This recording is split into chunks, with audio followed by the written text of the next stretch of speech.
Once again, my friends, thank you for joining me. I need to remind you that this is not a running verse-by-verse commentary. This is just me, Dave, sitting in my cave, or my house, being just a stay-at-home dad, working his way through school to become a school teacher. I already have my pastoral ministry Bible degree out in California, and I am just eager to teach the Word, eager to teach kids whatever it is God tells me to teach them, whether it be their alphabet, their numbers, or how driving on motorcycles can be fatal, so be careful and wear your helmets. If you're going to drive, wear a helmet. Anyway. And that's okay. You know, my wife will not let me get on a motorcycle. That's perfectly fine. We are in the book of 1 Kings, my friends. And yes, I will be a little erratic and occasionally sidetracked because, you know what, I want to keep this interesting. I want to keep you in the Word. I want to keep you informed of what I am getting out of the Word. And I would love in your comments for you to tell me what you are getting out of the Word.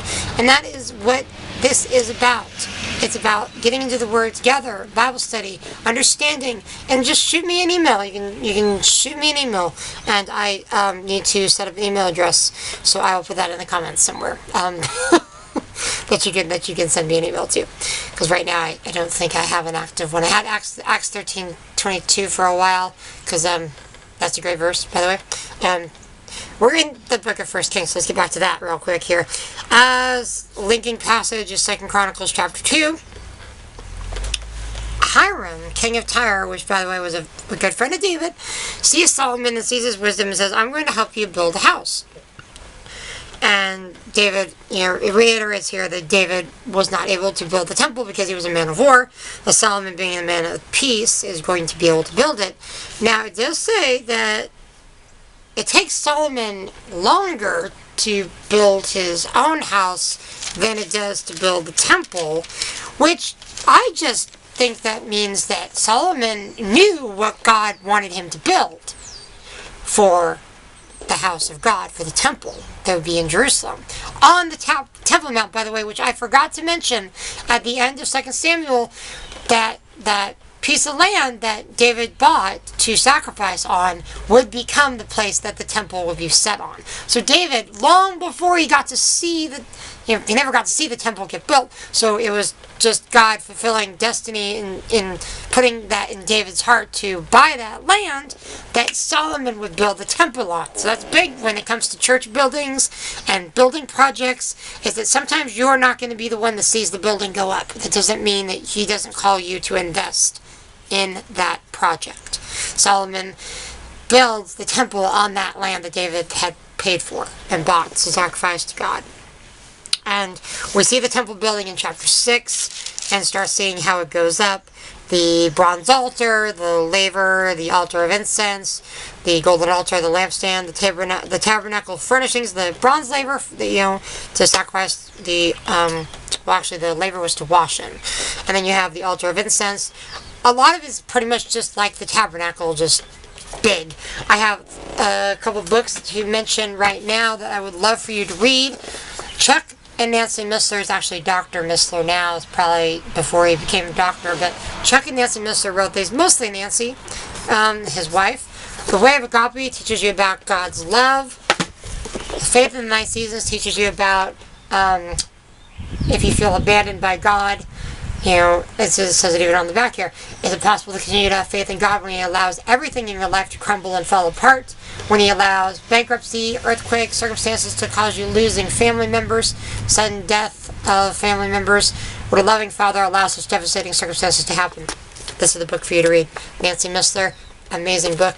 This is the one that I'm mentioning because of the tabernacles, is Be Ye Transformed. She has an amazing message in here about how the temple actually shows a picture of us and God, and how the spirit, the heart, the will, the soul, and the body, and just I can't get into it all right now because I have not gone through here and reread it since it's been a few years, but it's very good.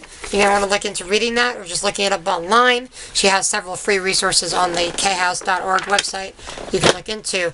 There's just so much with the temple and how it goes up, and how you can just keep reading through there, and how it's finished by 961 BC. Okay? 948 BC, he finishes his house. I think that's what it was. He takes Solomon longer to build a temple, or not a temple, but a palace for himself than it does for the temple. But I think that he probably just changed his mind a lot, Even though he was wise, he probably still... God's ways are less complicated than our ways, because God never changes. He never changes his mind. He's not going to be like... His promises are never going to fail you. He's promised you that from the very beginning.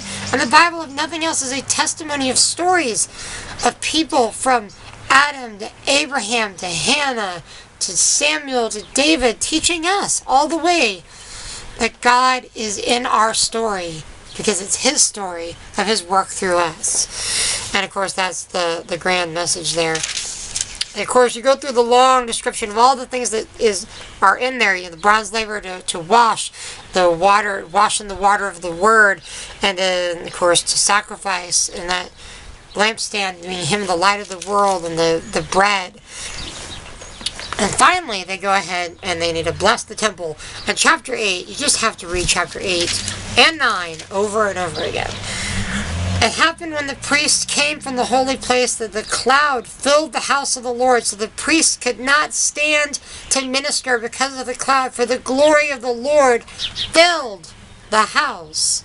Like, how would you like to be able, you're at work, you're in the ministry for God, and his glory comes upon them so hard that they can't even do the basic ministry stuff. They're overcome. Everybody in the sanctuary is overcome with the glory and presence of God. That is what I want in your life today. That's what I want in my life today. And the craziness of all of our schedules and things that we have to do and get done, we need this. God to fill our hearts. 2 Chronicles 7 also talks about this moment where it says, will God indeed dwell on earth? Yes, he will. Let your eyes may be open toward this house, night and day, toward the place which you said my name shall be there. See, he's going to be in the temple. He's going to dwell. That cloud, the Shekinah glory that followed them, that led them through the desert. That's what's filling the temple, God's holy temple. The ark arrives at the temple. That's the main thing. The Ark of the Covenant. He never sleeps. And it says here, when your people Israel are defeated before an enemy, when they are, because they have sinned, if they turn to you again and confess your name and pray and make supplication, then hear from heaven, forgive their sin, and heal their land. You've heard that before because we hear it out of 2 Chronicles all the time, but it links back to this chapter of 1 Kings 8. It's the same thing. If my people will repent and confess, they'll be forgiven, and I will heal their land. Key points there. And verse 46 of chapter 8. You see, all of the stuff that you read in the New Testament, if you read the Old Testament, you understand it better. And the same goes both ways. Because it's the same God, and it's the same message for us. And you've heard the verse in Romans where it says, all have sinned and fallen short of the glory of God. It's right here too. In 1 Kings 8:46, penned by Solomon. When they sinned against you, for there is no man who does not sin. You are angry with them and deliver them to an enemy. And it talks here about how they're going to be, exiled a little bit. God makes that, clear that if you guys sin and the nation needs to be exiled, that's what's going to happen, but it will come back. And it's amazing how he gets that message across. When Solomon had finished praying this entire prayer, it's a beautiful prayer in chapter 8 and 9. Chapter 9 is this long prayer that Solomon gives. And he was prostrating himself, kneeling on his knees with his hands spread toward heaven. That's the posture of worship. Prostrating yourself to the ground, I always say, for our wives, we get on one knee. For our God, we get on two. With our wives, we humble ourselves before them when we ask them to marry us. I mean, marry me. It's like, please? No. It's like, I want to take care of you. When we get before God, it's like, we're just completely on our face. Lord, take care of me. I'm broken without you. The evidence of the resurrection on Easter morning is us. Our changed lives are the evidence that Jesus rose from the dead. That's how we know. God doesn't fail. Verse 56, blessed be the Lord, who has given rest to his people Israel, according to all he has promised. Not one word has failed of all of his promises, which he promised through his servant Moses. And he holds our prayers. He does. He holds our prayers. And that's a big thing. They sacrificed so many animals that day. 22,000 oxen, 120,000 sheep. That's their livelihood. I mean, that's like basically burning millions of dollars worth of income right there. That's what they were doing in the temple. Because they knew, they had faith that God would give them back what they gave. It wasn't so much that, it's just they were giving because they wanted to give.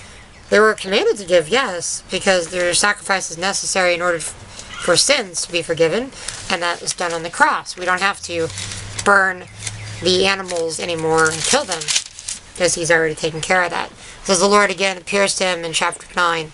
We're about 948 BC. We see more about him and Hiram taking care of, building, and there's more about him marrying for political alliances. But Solomon is just an amazing guy. There's so much we can learn from him, and we will learn in the Proverbs. We're going to stop at chapter 9 there because we've already gone over our time for today, but just remember, and read chapters 8 and 9 in your private prayer time, and make sure you can't get distracted during that, because it's powerful, and it'll hit you. It'll hit you like the Holy Spirit, like a cloud, where you can't do anything else. Where's that moment where, you just, whoa, like, wow. It's like when your kid comes up to you and says something that just completely catches you off guard, because you're like, how did you think of that? It's like that, where God touches you and says, this is the word I have for you right now. So listen, read, follow, get down on your knees and pray. And he'll be listening and holding you in his hands today. Shalom, my friend.